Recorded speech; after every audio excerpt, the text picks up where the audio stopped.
Hi, everybody. Thanks for coming out tonight. Before we get started, I do want to do a quick accessibility check and if anyone has anything that I can do during the presentation to make this easier for you, any kind of access issues, speak up, speak slowly. If you need me to describe what's on the slides, I'm happy to do that. Is there anybody who needs any additional support for the program tonight? Okay, great. Then I will get started with it. So a little bit about me. I found Connecting for Kids right before my daughter's 4th birthday. I was one of those overwhelmed first-time parents. I think I shared with one of the guests tonight. And no one in my circle could tell me how to help my child. So one afternoon, I was in the therapy office, and I found this brochure for Connecting for Kids. And I called a number because I didn't know what else to do at that point. And I spoke to a woman for maybe 30, 45 minutes. She told me her name was Sarah. And she gave me all kinds of ideas on what to do for my child.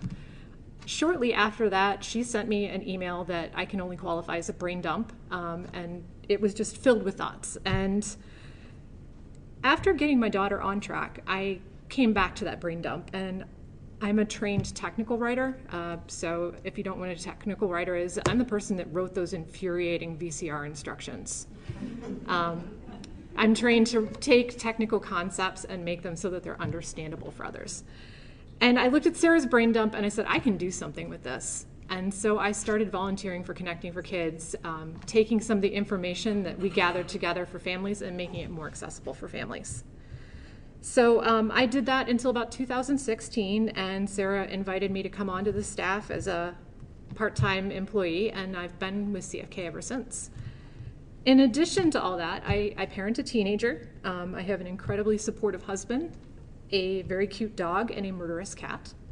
I identify as a person with 2 invisible disabilities, and an invisible disability, in case you didn't know, it's a disability where you wouldn't know it if you saw me. But I know it, and it does impact my life. I'm currently a student at Cleveland State University, and I'm studying for a master's in social work. I do have my notes in front of me, which is why I'm making sure I stay on target tonight. So with that, I'd like to extend an invitation to you. I think it's important to invite people into this conversation, and that's because it's not easy. We're not going to get this right on our first try, and as you're going to see a little later in the talk, everyone's still learning how to get it right. Even me, even other people with disabilities are still learning to get it right. And why is that? One of the reasons why is because ableism messes with these deep thoughts that you have, that they're embedded with you as you grow up. And I really like this analogy from a class I was taking where the instructor had the students look at 2 lines, like these 2 on the slide. And so take a look, which one do you think is longer? Now, if you've seen this before, you know that they're the same length. But if you look at them, your brain is kind of telling you that top one is longer. And that's one of those core beliefs that's inside of you. That's one of those things that you just feel you know is right. And it's the same thing with what we kind of know in ourselves about disability. We have these core beliefs that have just come up with us, and we're not really aware of them. They're just inside us, and they're something we need to kind of pick at and find out what's going on in there. So with all that said, we're going to mess up. Despite our best intentions, others are going to mess up too. But we are all in this together, and I congratulate all of you for showing up tonight to show that you're in this together. So we're going to take it with a little grace, and if we do mess up, we're going to learn from each other. So what is ableism? I really like the definition from a writer. Her name is Emily Ladeau. She's a disabled activist writer. This is her book, and I actually have my copy on the back counter back there, and I know Westlake Porter has this book in their catalog as well. Emily Ladeau defined ableism as attitudes, actions, and circumstances that devalue people because they're disabled or perceived as having a disability. So that's a lot. And what does it mean simply?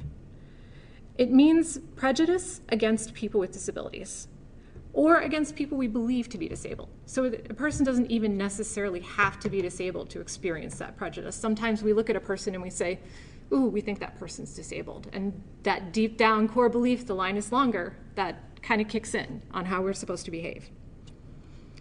And here's the tricky thing about it, it's all around us. Even for people like me who identify as disabled, it's part of our core beliefs. So that's kind of what I was talking about in the introduction. So I mentioned in the beginning that I'm a graduate student, and I'll give you a short story from grad school this past semester, which happened to me. The content isn't super important, but I was reading the textbook, and I was supposed to determine between two different assessments, and one happens first and one happens next. And as I read the textbook, it was really hard to tell which one was first and which one was next. And so I took the two citations from the textbook and I sent them to my professor and I said, look, I don't understand. These look the same and I don't understand which happens first.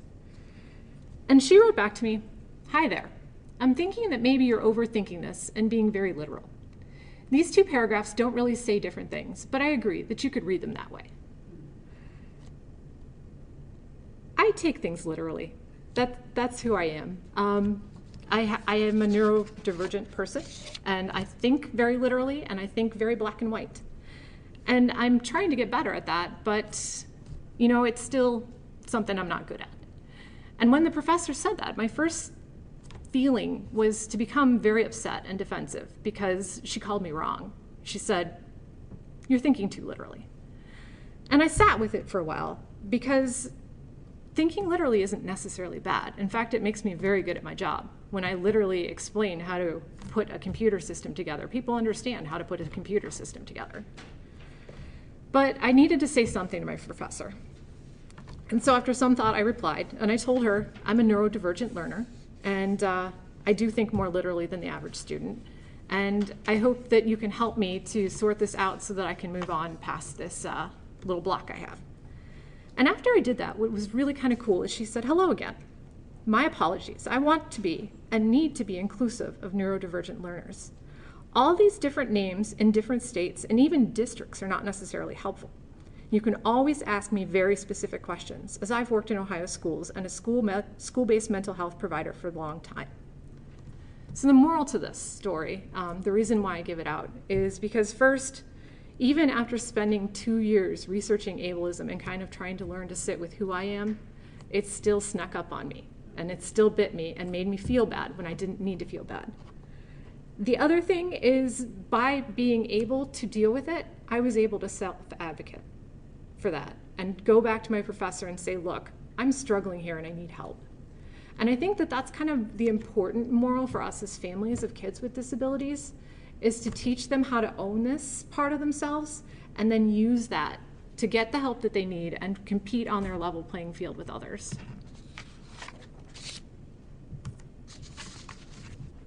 All right, so we're not going to do a deep dive today into ableism because honestly, we'd be here for days. But I picked out some of the things that I found were kind of most important in my research and kind of created a framework for us to talk about tonight. When we looked at Ladeau's definition, we saw 3 things that were summarized in the word prejudice: actions, circumstances, and attitudes that devalue people with disabilities. So if we take those 3 things and kind of mush them all together, we can come up with 2 simple things for families. What we say, the actions, and the circumstances. What we say are the attitudes, What we say are the attitudes, and what we do are those actions and circumstances that we create, right? So to get it a little bit easier, and because I love mnemonics, I created 2. The mnemonic for what we do, these actions and circumstances: autonomy, inclusion, and dignity, or aid. We can aid people with disabilities. For what we say, those attitudes, functioning labels, outdated and offensive language, and euphemisms, faux. We don't want to be the foe.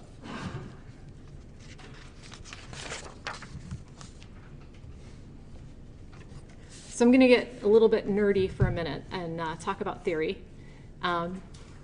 If you study human needs theory, and I think a lot of us have probably experienced this at some time in our lives and heard about Maslow's theory of needs. I see some nodding heads. So Maslow's was the triangle, and on the bottom was your most basic needs, like food, shelter, clothing. And then as you worked up to the top part of the triangle, you reached that level of like self-actualization of, you know, who am I as a human being? And you can't get to that self-actualization at the top, that who am I as a human being, unless you have those basics, food and shelter, a job, healthcare, and then finally at the top you get that stuff you need. So there's another theory, and this is by a couple of guys named Ryan and Deci, and it's called self-determination theory. And this is that top part again, and that top part that we want our kids to have. We want them to know who they are and be secure in who they are, right? Ryan and Deci said we needed three things: autonomy, competence, and connectedness. So the first thing, autonomy. That means being in control of what you choose to do. There's two major ways that ableism can get in the way of autonomy for people with disabilities. The first is access, and the second is assumptions. So when we talk about access, we're looking at the ways that people with disabilities are blocked from choosing certain activities. The photo on this slide is shared with permission from Courtney Johnson. She is on Facebook at Just Keep Stimming, and on Instagram as well. And you can see that she's waiting to get in her car, which has been blocked by another vehicle that's been parked illegally. And I think if we have families of wheelchair users, you're probably familiar with this scenario where a car is parked and you can't get access to your vehicle. This act impacts Courtney's autonomy. She can't choose to get into her car because she no longer has access to her car.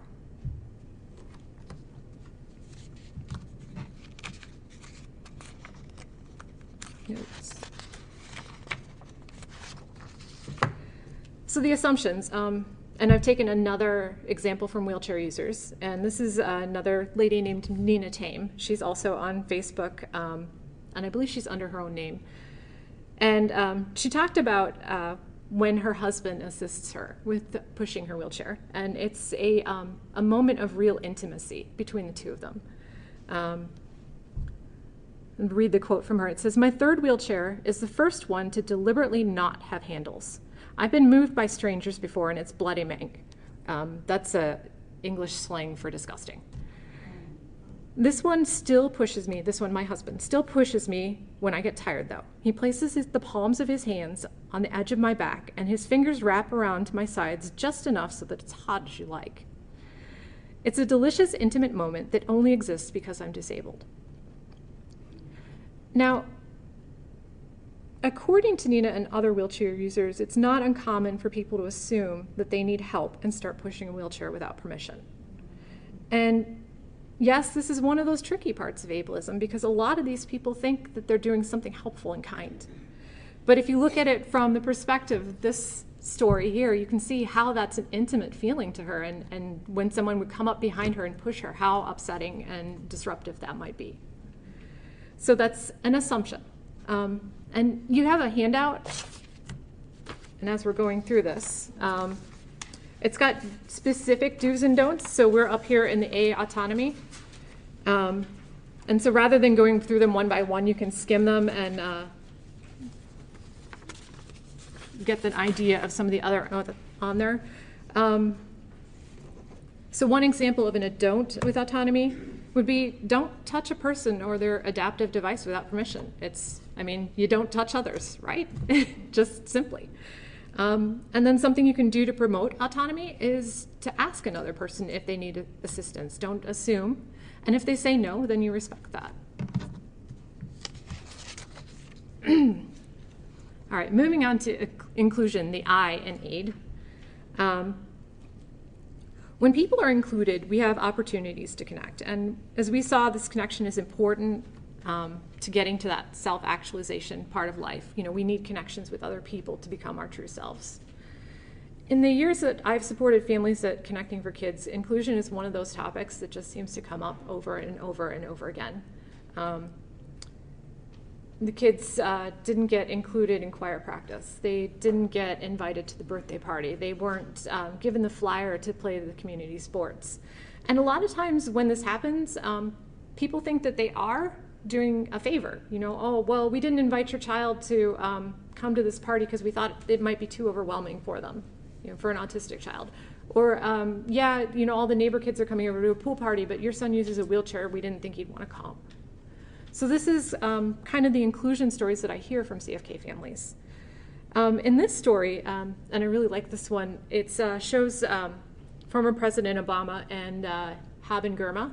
And I didn't bring my copy of Haben Girma's book, but the library does have her book. She's the first deaf-blind woman to graduate from Harvard Law. And she's also a civil rights attorney who works in disability justice for electronics. So she's trying to make websites more accessible for people. Really cool book if you want to read it. Plus, she's a great storyteller. So in this particular scenario, she's using her brailler to communicate with President Obama. And you could think, you know, communicating with a deaf-blind person, that sounds pretty intimidating. And it would be really easy to just say, ooh, let's talk to some different disabled advocate, someone that's easier for me to talk to. But in this case, she was included. And not only was she included in this conversation, but Obama invited her to give the opening address at the ADA's 25th anniversary celebration. And I did include the address link on the slides, and you'll all get the slides after this is over, so you can look it up and enjoy the address. It's real short, but it's very well done.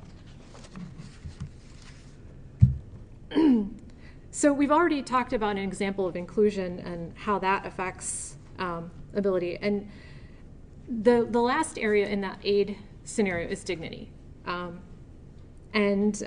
You know, in the example where I shared with Courtney Johnson, that was definitely a breach of dignity. I mean, imagine sitting in a hot parking lot and waiting for your car to become accessible. That's a big issue. Another issue that seems to pop up a lot in the disability community is access to disabled changing tables. You know, if you take a child who is a bigger child into a restroom, where do you change them? And since I spent a lot of time on access, I talk a little bit about communication too, in terms of dignity. So Samantha Reinke is an activist and speaker from the UK, and in an article I read by her, she tells the story of how she had gone to the veterinarian's office with her kitten. And in order to have the kitten treated, she needed to sign for the paper to say, yes, I allow treatment. And the vet asked her if she was able to sign for the kitten, assuming that because she was disabled, she wasn't of a capacity to be able to sign for her kitten. So again, another situation of indignity where the language in this case was the issue, treated her as someone less than and used language to indicate that she was less than. In addition to these, people with disabilities experience people talking with baby talk, talking down to them, or who just stare instead of saying hello. So to uphold the dignity, one of the things we can do is address the people with disabilities directly and talk in a regular range of voice. And unless, of course, you know, someone requests that you do otherwise, if they ask you to speak louder or softer because of their sensory differences, that's great. But, you know, if I'm going to meet Samantha Reinke, I wouldn't go to her and say, hi, how cute are you? I would talk to her in my normal voice.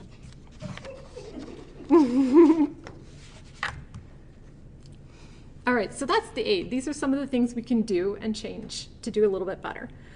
Now we're going to move into what we say, which is the faux, and we're going to address functioning labels, outdated and offensive language, and euphemisms. So functioning labels, this is tricky. And as a parent, I can say this is one part of disability awareness that has been hard for me too. Because as a child, until my child is an adult, I need to advocate for her needs. And I need to clearly tell people, hey, my child needs this for school. She needs this for community. A lot of times it feels like it might be easier to say, my child has a high functioning disability, my child has a low functioning disability, because people can hear those and they make some guesses about how your child needs to be treated. And I'm guilty of doing it, frankly. I was looking at some old Facebook posts and found it where I had done it, and I was like, ooh, I should delete these. When you describe someone as high functioning, for example, that tends to be the only thing others see. And the reason why that's a problem is because these people who are high functioning don't get the supports they need in the community. So if I described myself as a person with high functioning anxiety, you're going to have less intent to support me when I have an anxiety breakdown. It's the same deal with low functioning, except the opposite end of the spectrum. When someone's described as low functioning, these people, they tend to get written off. This person is so disabled that I can't interact with them. They're so disabled that they have nothing to give back to me. They tend to be objectified, and people don't tend to think of them as human beings. So in both ways, both high functioning and low functioning can tend to hurt people.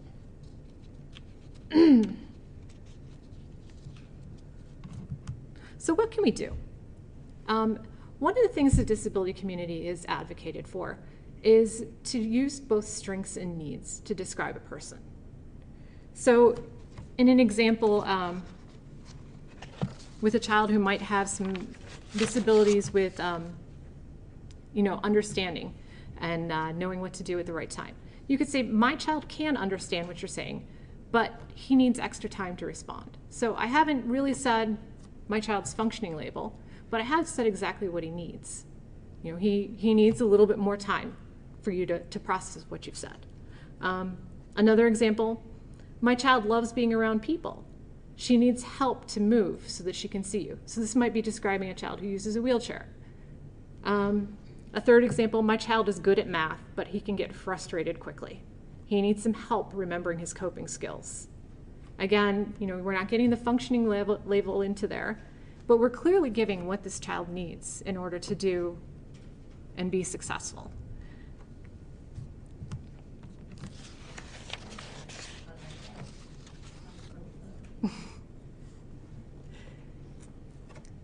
So outdated and offensive language.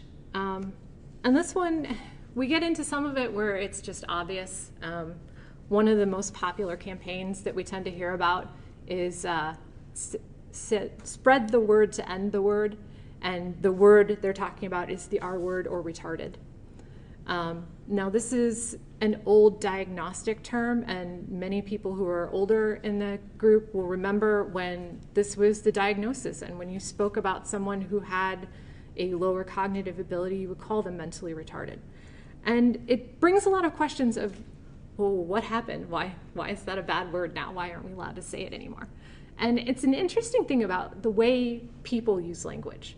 So some of the very first terms to describe cognitive disabilities were idiot and moron. And these terms were, again, diagnostic terms. They were used, and I forget the person who authored it, but there's a well-known work that was a classification of the levels of disablement. And as people took these terms and started using them in the commonplace, they associated them with things that were bad. The same thing happened with retarded. In the 80s growing up, I remember my friends, and if something we didn't like or something was bad, they'd be like, oh, that's retarded. And so that word got associated with something bad. And so we've moved away from using it. So that's some of the obvious stuff. And then there's some stuff that's not so obvious. It's a little more subtle. And it really associates with some of the ways that we think about disability. You might see people say a victim of.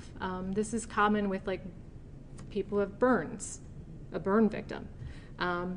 Someone who suffers from something. My child suffers from autism. These put disability as a really negative thing and can be rephrased as, instead of a victim of, a burn survivor. A person who is autistic instead of suffers from autism. Wheelchair bound is another one that's really triggering for a lot of people because people in wheelchairs actually do leave them. And there's, I mentioned Nina Tame, and she has a really cute Facebook post that she did recently where she's gotten somebody to tie her to the wheelchair, and she says, I'm not wheelchair bound. I can actually get out. And so we want to associate these people as a wheelchair user. They use the wheelchair to get around, but they're not bound to it. Even some of the words we use to describe our everyday lives, like normal and regular, it implies that there's one default choice of what people should be. And I don't actually see anyone in this room who is the one default choice of what people should be. I see people with brown hair, brown skin, white skin, red hair, short, tall. There's no default. So there's no normal, there's no regular. I've shown a picture of Lydia X.C. Brown, and they have a really great definition, glossary of ableist terms on their website. I will warn you in advance, they get a little sweary in there, so I've also included some links at the end of your resource guide with some more G-rated resources. If you want to avoid the sweary parts of Lydia's, they have it so that there's like lots of dots, and if you keep scrolling down past the lots of dots, that's when you're going to get to the sweary part. So, but I like their particular dictionary because they give you options of what to say instead of, you see this word, here's what to say. So that's why I bring Lydia to the front. And by the way, some of these words are literally stuck in our vocabulary. One of the words that was really hard for me personally was lame. I am so guilty of saying, oh, that's lame. And so what do you say if you slip up? You've said it, and now you're like, ooh. The first thing you have to do is just own it. Oops, that was rude of me, I'm sorry. I'm trying to do better. And then you correct yourself. Instead of, that's lame, you could say, well, that was not a great choice, or that was boring. And then you just move on, because the longer you dwell on the mistake, the more you're setting up that power difference between the person that you're talking to and yourself, and you're saying, I expect you to accept my apology now. And maybe the person doesn't accept your apology, and they need to be free to do that. But in that time, as you're sitting there waiting for them to accept the apology, you're just making it weird.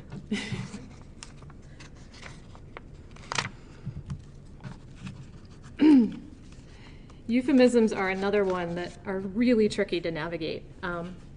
And when I first heard this word, I had to look it up, so I'm going to share the definition with everybody else. A euphemism, according to Merriam-Webster, is the substitution of an agreeable or inoffensive expression for one that may offend or suggest something unpleasant. So if you're thinking about common examples of euphemisms, people will often say, he passed away, or we put down the dog, instead of saying they died. When they're referring to someone who is sick, they might say, oh, they're under the weather. People who get fired from their jobs are let go. So these are ways of, sort of couching the language and saying it nicely so that you're not offending somebody. We've also come up with more agreeable ways to talk about disability because, as we've seen, disability isn't everybody's favorite topic. And some of those ones that you see really commonly are differently abled, handy-capable, challenged, so like mentally challenged, physically challenged, and special needs. And don't get me wrong, there are a lot of things about disability that are unpleasant. When I was working on this presentation, my fingers were so swollen it hurt to type, and that was unpleasant. But I'm not unpleasant, at least not because of my disabilities. And to associate a euphemism with the disability is saying that everything about the disability is unpleasant. So when we speak more clearly, and just use the word disabled, for example, we avoid that whole, what's the word I want to say? We avoid that whole association with the negative.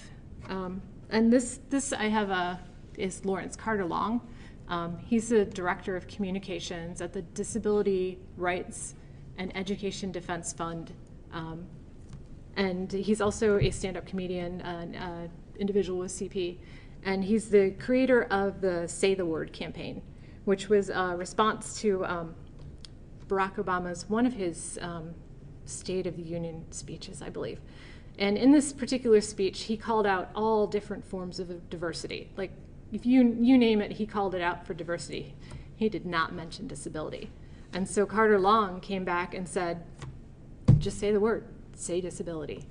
There was a great article about him on NPR, and they asked him, what do we lose when we don't say disability? And his response was, we lose perspective. In 2016, anyone who would dare assert that race doesn't matter, or that they see the person, not the gender, would instantly, and I think rightfully, be called out as either naive or ignorant. Similarly, to suggest disability is simply a difference and has no impact on a person's life is a very privileged position to take. Most disabled people don't have that luxury. The assertion flies in the face of reality and minimizes the very real discrimination disabled people face. For many of our kids, disability is going to be a lifelong circumstance.